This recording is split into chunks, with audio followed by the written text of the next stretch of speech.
Hi, I'm Bob Baulch with the That's Jesus channel. Welcome to episode 19 of Why I Left the Church of Christ.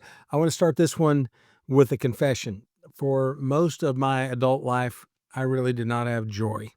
I had doctrine, I had certainty, I had answers for anybody who walked through the door, but joy, the kind of joy that you see in somebody who knows, really knows that they are safe in the arms of God, I didn't really have that.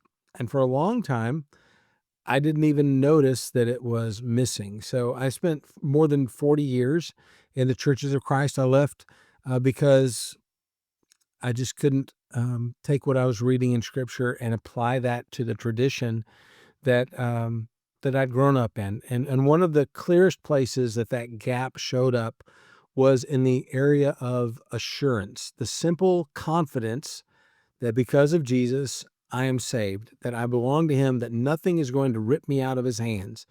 And this episode is about what happens to a person and what happens to a church when that confidence is replaced by a checklist. So a word before I go any further: the churches of Christ are fully autonomous. There is no headquarters, no governing board, no pope, right? Every congregation makes its own decisions. Some are more gracious than others. Some have already moved past all of these patterns that I'm about to describe, and they are on the road to looking only to Jesus instead of a checklist. So what I say in this episode comes from my own experience and my own research. I am not here to prosecute a denomination or fellowship or whatever you want to call it. I'm here to tell the truth about the system that I grew up in and what it did to my soul. Not intentionally, not on purpose, because honestly, the church that I grew up in was fantastic, right? I had great elders. I had a great preacher. I had great servant leaders and deacons. I had great Bible classes. I had great everything in the church that I grew up in. I am not bitter 1 ounce to anyone there. They're still all very, very important to me. But I left because of doctrinal reasons, not because of personal reasons. I was very happy when I was in the churches of Christ. So, but the system, I believe, is the problem. So let me tell you what this felt like. Every Sunday morning, I walked into the building carrying this invisible checklist. Wasn't written on paper. Nobody writes it on paper. Nobody handed it to me at the door, but there it was. And I knew every item on the list. Did I attend every service? Did I give? Did I take the Lord's Supper? Did I sing without an instrument? Did I study my Bible enough this week? Did I pray enough? Did I share the gospel with somebody? Did I have any unrepented sin? Did I sin publicly that would require me to go to the front? Did I believe the right things about baptism, about the Holy Spirit, about the role of women, about the organization of the church? If the answer to any of those was no, or even a maybe, then there was just kind of a low hum of anxiety underneath of everything. Not loud enough to call it a crisis, right? But loud enough to keep me from ever fully resting in the grace of God. Now, I didn't call it fear. Now I do, but back then I didn't call it fear. Back then I called it reverence. I called it taking God seriously. But looking back, I can see what it actually was. And it was just quiet um, terror of a man who's never quite sure that he's done enough, right? And I'm not alone in that. I've talked to hundreds of people who grew up in the Church of Christ, and many of them have this common thing that they can say, that they were never sure that they were saved. And so, now to be fair, the churches of Christ do not officially teach that you can never be sure of your salvation. I remember one of the first sermons that I ever heard was, I'm not going to cry. It's from a great preacher in the Church of Christ, not as well known as he should be. And he grew up in the Church of Christ where I grew up, and he came back and he gave a sermon. And the sermon was about grace.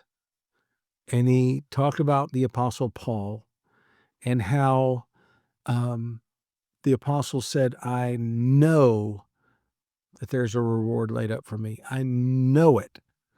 And if the apostle Paul can know about his salvation, we can know about ours. And so this is not something that was totally foreign to the churches of Christ, but the majority of what I was brought up with always made me have that doubt. And here's the logic with that. I want to state this as fairly as I can because I held this position for a long time. The system teaches that salvation requires basically a perfect knowledge and a perfect obedience to a pattern. Every I dotted, every T crossed. You have to get baptism right. You have to get worship right. You have to get the organization of the church right. You have to get fellowship right. If you go beyond what God says, then you're lost. And I know that. They might not have said that, but I know that to be the case because churches split over this thing. If it wasn't important, a church would not split. So if a church splits, it's got to be over a salvation issue. And the Church of Christ split so much, we were in like the tiniest splinter of the Church of Christ. So I knew that it had to be a salvation issue. If you leave something out that God said, you're lost. If you don't do it exactly the way that God said, you're lost. That is not really a caricature. That is the CENI hermeneutic taken to its logical conclusion. If you want to know more about CENI, look at videos 4 and 5. Commands, examples, necessary inferences. And if you get any of them wrong, you're in danger of eternal condemnation. Now, think about what this does to a person. If my salvation depends on my getting everything right, then I really can't rest. I really can't, because I am a finite human being. I make mistakes. I misunderstand things. I have blind spots. And in a system where any mistake could cost me eternity, the only honest response is, I don't know if I'm saved. And for those in the Church of Christ who are saying, look, we know you can make mistakes, that doesn't put your salvation into jeopardy. Really? Denominations make mistakes and their salvation is in jeopardy because of those mistakes. So you can't speak out of both sides of your mouth. And the answer to that, though, is to try harder and to study more and obey more carefully, but never arrive at the point where you say, I am saved and there's nothing that is going to tear me out of the hands of God. That's not assurance. That's a treadmill, right? So the Church of Christ, old school churches of Christ, they do talk about grace. I want to be clear about that. I had one of my first videos, I think it was video number 3, talks about grace, maybe 2. And the word appears on sermons and Bible classes, websites. Nobody's pretending that grace doesn't exist. But here's what I noticed over 40 years. The grace always came with conditions. It was grace plus baptism by immersion for the remission of sins, and you better know that that is why you're being baptized. Grace plus weekly attendance. Grace plus correct worship. Grace plus proper understanding. Grace plus not having any allegiances to another denomination. Don't even visit another denomination.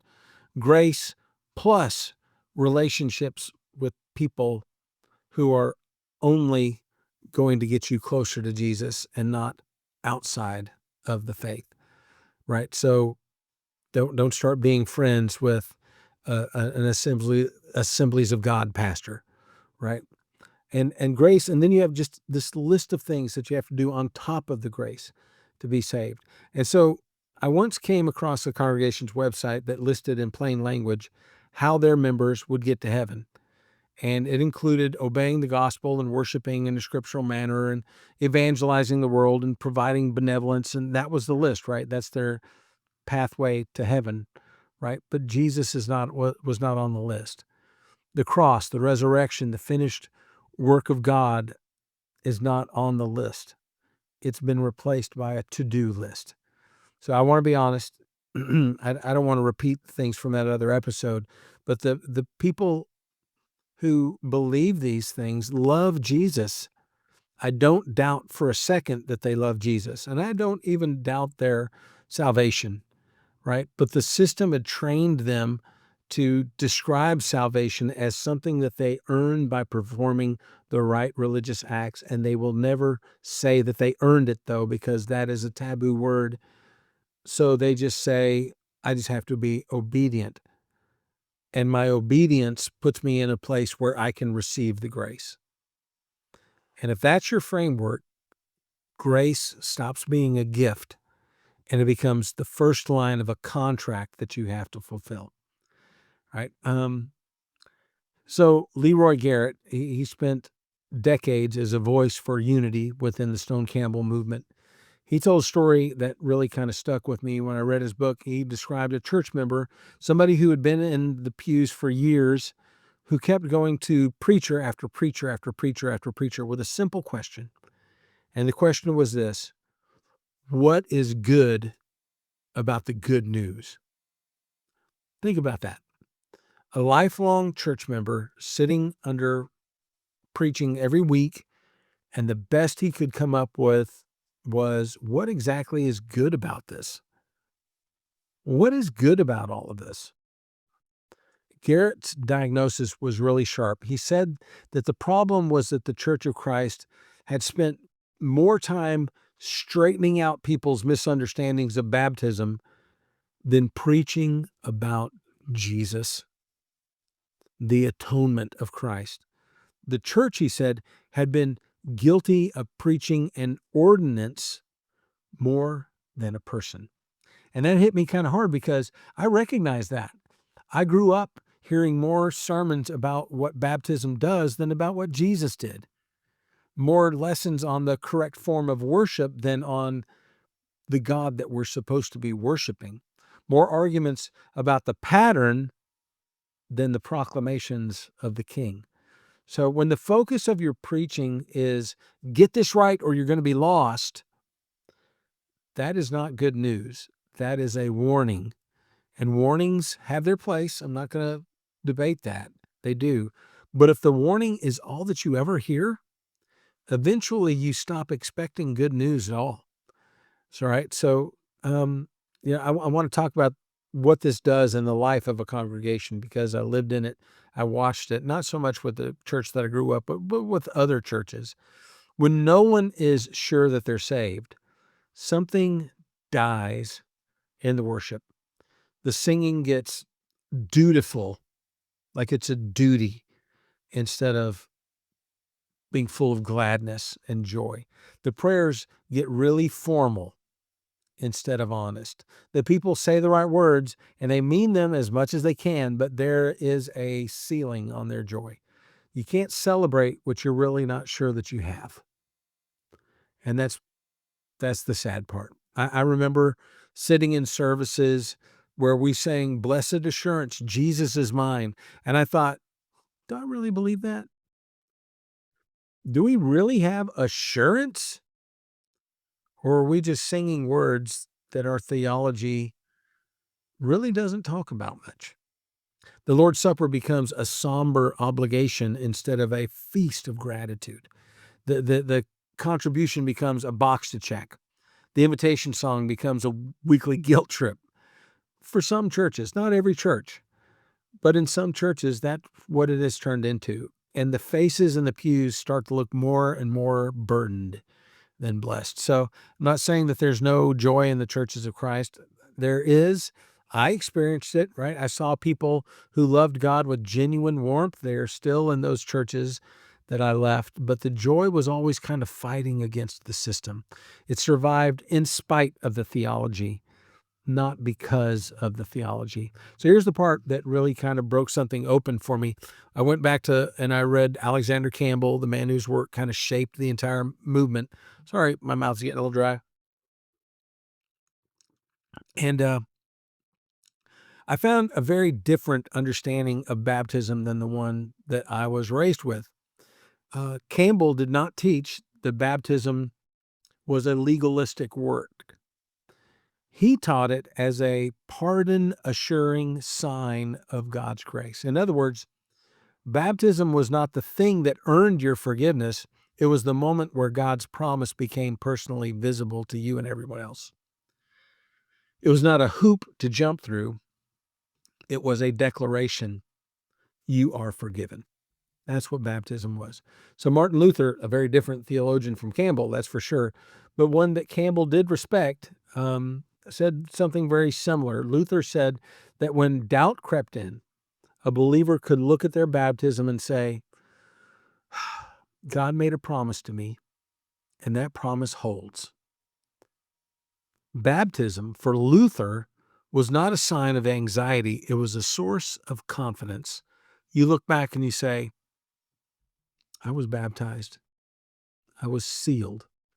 Somewhere between Campbell and the tradition that I grew up in, that confidence was lost. Baptism stopped being a sign of faithfulness, and it became a test of your correctness. Did you get it right? Were your motives pure enough? Did you understand the doctrine correctly at the moment you went under the water? And if you didn't, if your understanding was off even slightly, then maybe the whole thing didn't count. You need to do it all again because you were wrong. That's not what Campbell taught. That is not what the New Testament teaches. And once I saw that, I couldn't unsee it. So if you're in the churches of Christ and you recognize what I have described, that anxiety, that checklist kind of thing, that low hum of uncertainty that never quite goes away, I want to say something to you as clearly as I can. That feeling is not from God. God doesn't give you that kind of feeling. Romans chapter 8, verse 1 says, therefore, there is now no condemnation for those who are in Christ Jesus. No condemnation, not reduced condemnation, not condemnation unless you make a mistake. No condemnation. Romans 8, verses 15 and 16 says, the Spirit you received does not make you a slave so that you live in fear again. Rather, the Spirit you received brought about your adoption to sonship. And by him we cry, Abba, Father. The Spirit himself testifies with our spirit that we are God's children. So did you hear that? The Spirit does not make you a slave so that you live in fear again. That's God's own description of what the Christian life is supposed to feel like. Not anxiety, not dread. It's sonship. It's belonging. A child calling out to their Father who loves them. So if your theology produces fear instead of sonship, something has gone wrong. Not with God. Something's gone wrong with the theology. And thankfully, just to let you know, grace covers that. Grace covers bad theology. As long as you have embraced Jesus as your King and you spend your entire life doing nothing but trying to make him famous and sharing his word with everyone that you see. So I'm not asking you to leave your church. That is your decision. I don't think you should if you can stay there. I don't want you to split your church. Churches need to be united. I'll respect your decision, but don't leave because of this video. What I am asking you to do is this. Let Jesus be bigger than your checklist. Let Jesus be bigger than your checklist. And let his grace be what it claims to be. Unearned and undeserved and unshakable. If you will stand in that grace and the love and the joy and the peace, they're going to flood your heart in a way that no system, no matter how carefully it was constructed, could ever produce. I know that's what happened to me, and I will never go back. So thank you so much for watching to the end. I'm Bob Baulch with the That's Jesus channel. Have a great day and be blessed.